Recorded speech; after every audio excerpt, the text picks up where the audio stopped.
Bonjour, cette vidéo vous est offerte par Informagique qui vous propose ses services de formation, dépannage et assistance informatique. Je vous propose de vous aider aujourd'hui au démontage de l'ordinateur tout en un HP TouchSmart 610. Ce démontage vous permettra d'accéder à la mémoire vive, au disque dur, au graveur de DVD, à la webcam, à la carte Wi-Fi, à la carte vidéo et d'amorcer le démontage final pour atteindre la carte mère. C'est une procédure qui présente quelques difficultés, notamment au niveau de la plasturgie périphérique. Allons-y.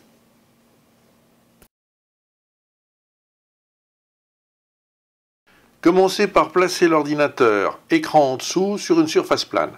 Pensez à protéger le bezel de l'écran avec un tissu ou une feuille de mousse si la surface n'est pas bien lisse.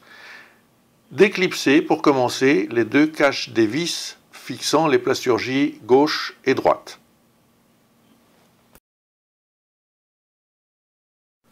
Avant de commencer, il faut ouvrir le capot des entrées-sorties, ce qui n'est pas montré à l'image.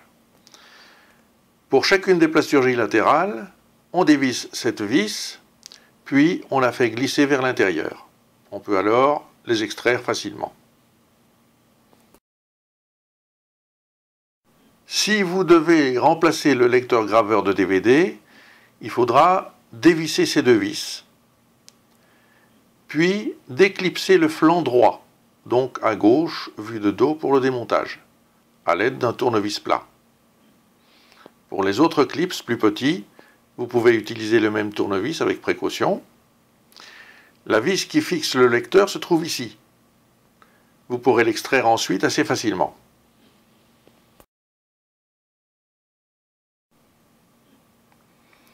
Pour retirer la plasturgie supérieure, dévissez ces 4 vis, puis déclipsez délicatement tout le dessus à l'aide d'un tournevis plat assez fin, en commençant par les extrémités gauche et droite. Ensuite, faire glisser la plasturgie vers le haut.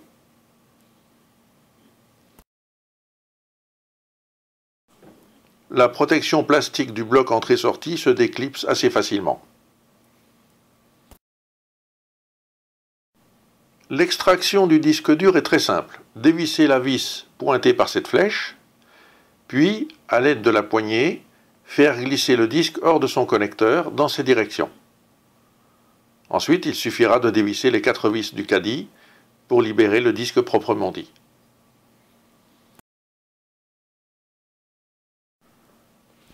Pour atteindre la mémoire vive, dévissez le capot.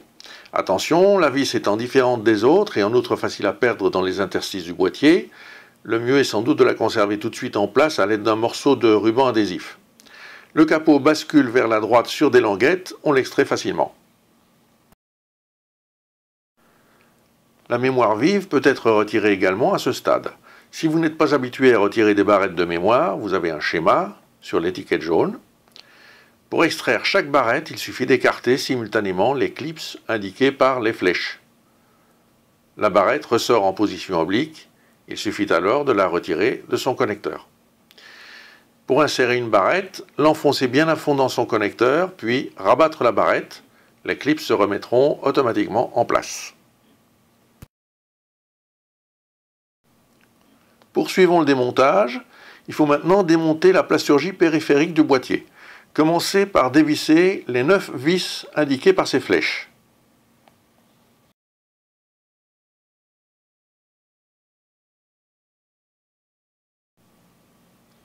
Il reste 2 vis pour lesquelles il faut écarter le pied.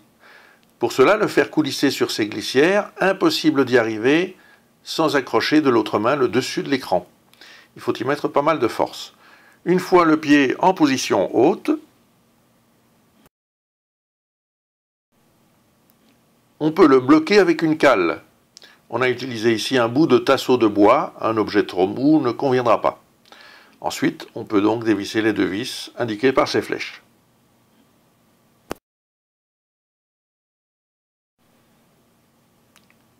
Mais ce n'est pas encore terminé. Retirez la cale pour rabattre le pied doucement, en le retenant bien sûr pour éviter un retour trop brusque.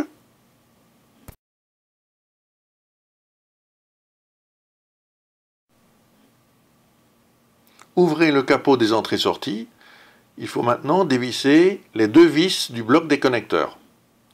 Faire basculer le bloc vers le haut afin de retirer ces languettes de leur logement.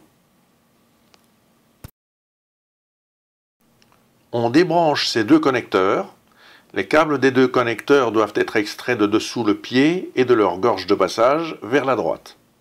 En gardant en mémoire aussi précisément que possible la manière dont le fil noir est disposé, le désenrouler de sa position autour du bloc, puis faire passer le bloc temporairement par-dessus le montant du pied vers la droite. Les deux dernières vis qui retiennent la plasturgie se trouvent ici, indiquées par les flèches. Les dévisser maintenant.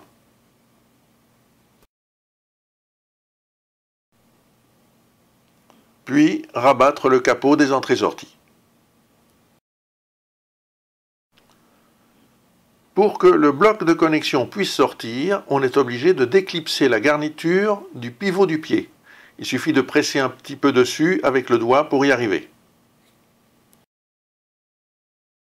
On peut alors passer le bloc entre les charnières et le déposer sur la droite, près des barrettes de mémoire. Mais quelque chose va encore entraver la dépose de la plasturgie, la webcam, derrière le haut de l'écran. Donc on dévisse ces deux vis, puis on retire de la gorge les fils que l'on voit à droite, afin de la libérer. La glissière à nouveau calée en position haute, on déclipse la plasturgie en glissant une carte de crédit en dessous et en forçant un peu, ceci sur tout le pourtour de la plasturgie.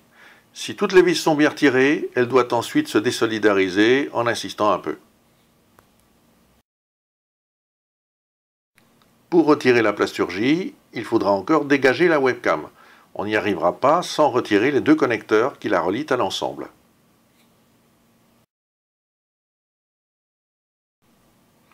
On peut maintenant enfin dégager la plasturgie. On commence par soulever sa partie haute. Ensuite, en la conservant soulevée, la faire descendre sous le pied, toujours maintenue en position haute, dans le sens de la flèche. Pour aller plus loin, il est nécessaire de démonter la platine de protection de droite. Une fois ôtées les trois vis qui la retiennent, on la fait basculer pour retirer les languettes de droite de leur logement. Pour démonter le ventirad, on débranche son connecteur en 1, on retire le fil de son passage en 2 et on dévisse les 4 vis.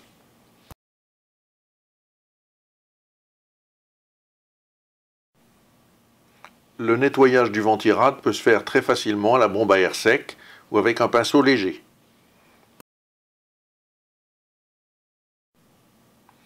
Pour démonter la carte graphique, on dévisse les deux vis en 1, puis on soulève un peu la pipe de refroidissement en faisant bien attention de ne pas la plier.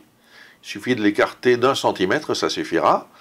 Ensuite, on dévisse les deux vis de la carte et la carte passe en tension en position oblique.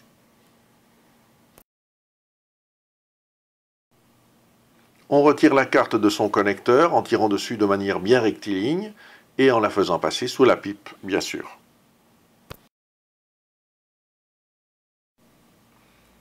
Pour remonter la carte graphique, procédez bien sûr en sens inverse, bien enfoncer la carte dans son connecteur, puis la rabattre sur la carte mère et visser les deux vis en 1, rabattre également la pipe de refroidissement en 2, puis visser les deux vis du radiateur.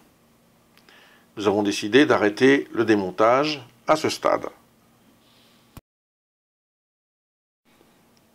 Remonter le ventirad en vissant ces 4 vis en 1, ne pas oublier de faire passer le fil d'alimentation dans son passage en 2, et puis le rebrancher bien sûr en 3. Pour la platine de protection, on insère les languettes dans leur logement sur la droite, puis on revisse les 3 vis de fixation. Il faut maintenant préparer le remontage de la plasturgie. On commence par faire coulisser le pied en position haute. On le cale dans cette position. On peut maintenant insérer le bas de la plasturgie sous le pied ainsi remonté. On retire la cale et on redescend le pied. On ouvre le capot maintenant. Revissez pour commencer les vis de la plasturgie à ces deux emplacements. On refait passer le bloc entre les charnières sous le pied et on le pose sur la droite du capot.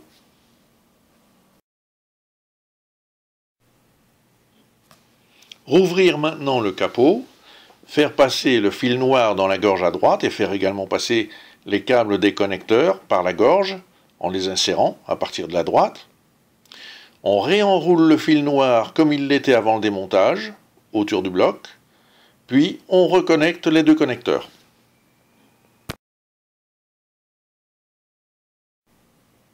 Alors attention, visionnez bien cette séquence entièrement avant tout. Vous allez réinsérer les deux languettes du bloc dans leur logement et basculer le bloc en position. Mais attention, cette image contient une erreur qui a été rectifiée par la suite. Il ne faut pas que le fil noir repasse par-dessus la fixation de droite du bloc entrée-sortie. Il faut le faire passer en dessous de cette fixation, sinon on ne pourra pas replacer correctement la protection plastique. Ensuite, on peut revisser les deux vis de fixation, puis rabattre le capot.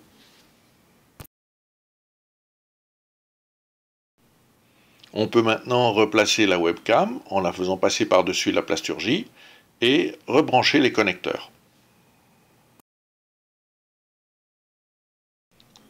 La plasturgie est maintenant bien en place, on peut appuyer tout autour de la plasturgie afin de refixer tous les clips.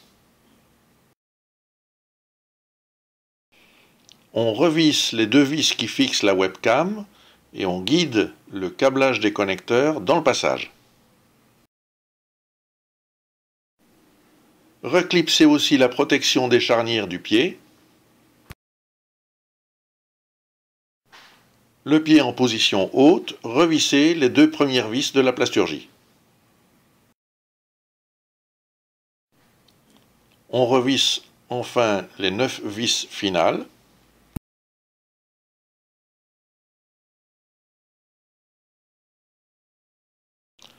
Le capot de la mémoire vive peut être remis en place en insérant les languettes sur la droite, puis en revissant la vis que vous avez sûrement conservée, elle est différente des autres. Reclipsez la protection plastique du bloc entrée-sortie. Insérez la plasturgie supérieure sous le pied, une languette se met en place à cet endroit. Appuyez ensuite sur tout le haut de la plasturgie pour remettre les clips en place, puis vissez ces 4 vis. Si nécessaire, n'oubliez pas de revisser la vis de fixation du graveur. Ensuite, reclipsez le flanc droit, à gauche vu de dos pour le démontage, en commençant par insérer les clips côté écran. Revissez ensuite les deux vis.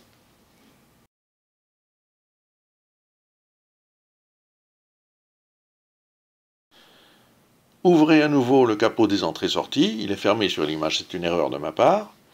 Replacez chacune des plasturgies gauche et droite dans leurs encoches. Attention, c'est délicat, on en loupe facilement.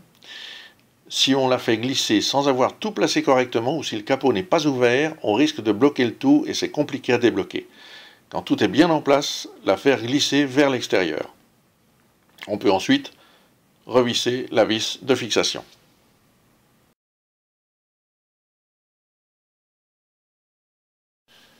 Reclipsez les cache-vis des plasturgies gauche et droite, enfin.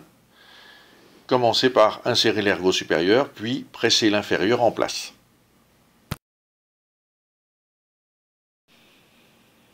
Merci d'avoir suivi cette vidéo, j'espère qu'elle vous a été utile. N'hésitez pas à visiter notre site internet. Nous sommes disponibles pour toute intervention sur site, de formation, d'assistance et de dépannage informatique pour la région parisienne sud et sud-ouest, ainsi que pour l'Eure-et-Loir Nord et l'Eure Sud. Merci.